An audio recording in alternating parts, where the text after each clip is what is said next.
The typical response to that is, yes, that made sense to me. And so after it's, yes, that made sense, it's a real simple second question. This is a script question as well. Well, does that mean you're ready to get started and join the business, or did you have a few more questions? Now, that question's designed for them to say, I have a few more questions, okay? But if they say they have more questions, the next key is to three-way call them into somebody that they don't know. You know, that's somebody in your upline that has a vested interest in that person's success. By that person getting into the business, they're going to make some money. And so the three-way call is going to go something like this. You're going to say, well, I have a few more questions. And then they're going to ask you the first question. You know, I didn't quite understand what the exact savings would be here in Texas, you know, for my area, or whatever the question is. Doesn't matter what the question is. You're going to say, you know, John, that's a great question. Okay, that's a fantastic question. What I want to do is I want to get such and such on the phone. So whoever you're going to try to get on the phone, you're going to say, I'm going to try to get Bob on the phone. Let me tell you a little bit about Bob. Bob is in this business to help us. He's been involved in the business for a few months. He knows an awful lot about it. He's making some really good money with the business. You know, he was a mortgage broker. So you're gonna before you get Bob on the phone, you're gonna tell him a little bit of the background of Bob. And then you're gonna three-way your prospect, John, into Bob. And then what happens is that you're going to say, hey, Bob, I got John on hey, this is Brian. I got John on the phone. John just finished looking at the videos. He's real excited about the business. He said he had a few questions before he wanted to get started, so I thought I'd call you since you've been in the business longer and get you to answer the questions. And then if you're a new person in this business, what you want to do is you just want to be quiet and you want to listen to the questions. Now, I want to go back to the psychology of this three-way call. The psychology of the three-way call is this, is the reason you want to put that person onto the phone with somebody that they don't know is because that person has a relatedness to you. So you and John work together at the post office or whatever it may be. John knows you don't know anything about energy. So subconsciously he's sitting there going, Brian doesn't know anything about energy. You know, he's getting into this thing. And he's going to ask you a question, and inevitably you're not going to know the answer to the question. So if you don't know the answer to the question, then it's going to subconsciously confirm that particular person was right. Brian really doesn't know anything about the energy business, and so I'm going to pass, or they're going to delay their decision. But by putting them onto the phone with somebody else, even if that somebody else only been in the business for a short period of time but can answer all their questions, the psychology of is, oh, I've talked to an expert.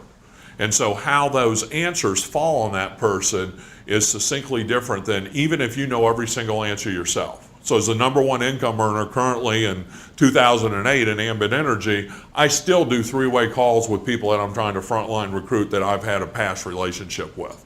It's just psychologically the thing that you have to do to be successful in this business.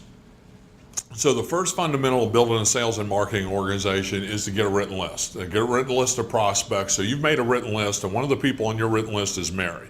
So you're going to call Mary up. You're going to ask Mary those 4 questions, and then those 4 questions, you know, Mary says, "I'll watch the videos." You call her back. You make the confirmation of the time to call her back. You said, "Did that make sense to you?" Yes. Did that mean you're ready to get started, or do you have a few more questions? She says, "I have a few more questions." You do the three-way call. At the end of that three-way call, Mary can say one of 3 things. She can say, yes, I want to get involved in the business. No, I don't want to get involved in the business. Or maybe. And the maybe comes in a lot of different ways. It's, you know, I need to talk to my husband. I need to talk to my wife. I don't have the money right now. I'm busy with the pageant at the church, and I don't know if I have the time for it. So in a lot of different ways, Mary's going to say maybe. So just keep in mind, it's real simple. She said, yes, I'm ready to get in the business. That means you're pulling up your website and you're signing them up onto the service, as a consultant. Or no, this just isn't for me, and that's okay, and respect that. Don't try to convince Mary to get into the business. Well, Mary, don't you see that this would just be the greatest thing? Da, da, da, da. Don't do that.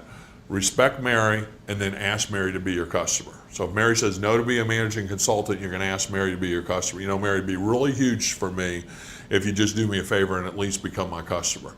And then at any point in the future, if something changes and you want to revisit the managing consultant thing, that'd be great. But for right now, if you just be my customer, that'd be fantastic. And so let's go down the trail of maybe. Because what I can tell you is on your first level, 10%, and this is just a broad brush, but about 10% are going to say yes, 10% are going to say maybe, and about 10% are going to say yes, 10% are going to say no, and about 80% are going to say maybe. So we already know that the probability is they're going to say maybe. Well, this is a critical thing that most people don't get when they intuitively when they get into the business. What they do is they say, okay, well, Mary, talk to your husband, and what would be a good time for me to call you back? Or they might say, well, look, Mary, why don't you see if you can bring your husband to the business presentation at the such and such hotel on such and such a date? Which that's not a bad thing to do, okay? But they're going to start going down the trail of buying into Mary's maybe, okay? This is what you want to do. You want Mary to either be a yes or a no, because you don't want to spend a whole lot of time chasing all these maybes. I mean, if you talk to 100 people and 80 of them are going to be maybe, then you're going to get just caught up in that, in what I call the valley of death, that vortex. That's just all the people that are not ever going to tell you no to the business, but they're never going to get in your business either. So we want to eliminate that up front. We don't want to spend any time with somebody that's not interested.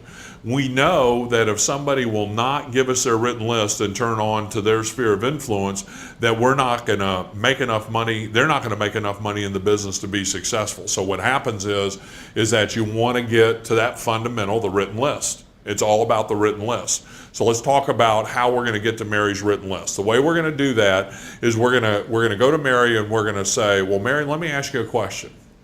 And the words to this aren't important, but typically we're going to appeal to the fact that people are busy and that she's lazy. And what you're going to say to Mary is you're going to say something like this: Mary, if I did most of the work, okay, would it be worth 5 to 7 additional hours of your time without taking your credit card out or your checkbook out?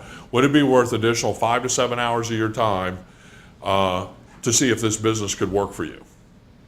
Because wouldn't you agree, Mary, that if we went and talked to 15 or 20 people, and don't use a low number there, don't use 2 or 3 people.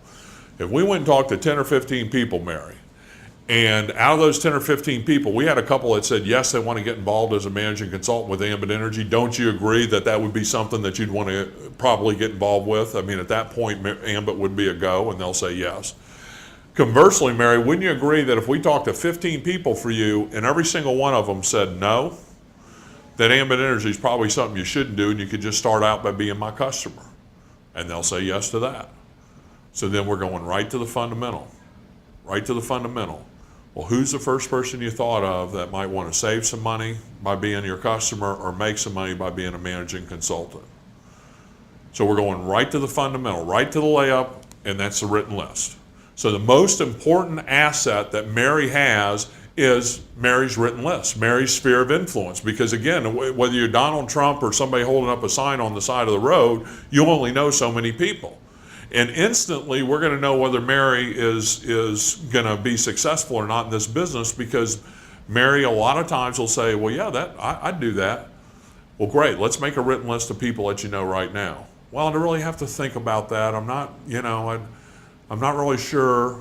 Then just stop the conversation right there and say, hey, look, Mary, the way this works is we want to make you successful. We want to help you get your first promotion, as you saw in the business presentation. That's going to require us getting 6 people involved in your business, 2 of which you've referred. So we need to make that written list, and we need to start to see if we can make that happen for you, because getting promoted gives you a 55% pay increase. Well, it's kind of like I said, I want to talk to my husband. Hey, I totally understand. Look, Mary, the first thing we would do in this 5 to 7 hours is make that written list, and I would help you by calling people with you and supporting you in that. And like I said, I'd do the majority of the work. I'd meet them at the meetings if you couldn't make it, etc. So let's do this. Why don't you go ahead and become my customer? So now you're going to default to the customer thing. Why don't you go ahead and become my customer? And at some point in the future, if you find that you have the time and the interest, then at that point, what we'll do is we'll start to make the written list, and we'll start to work your business at that point.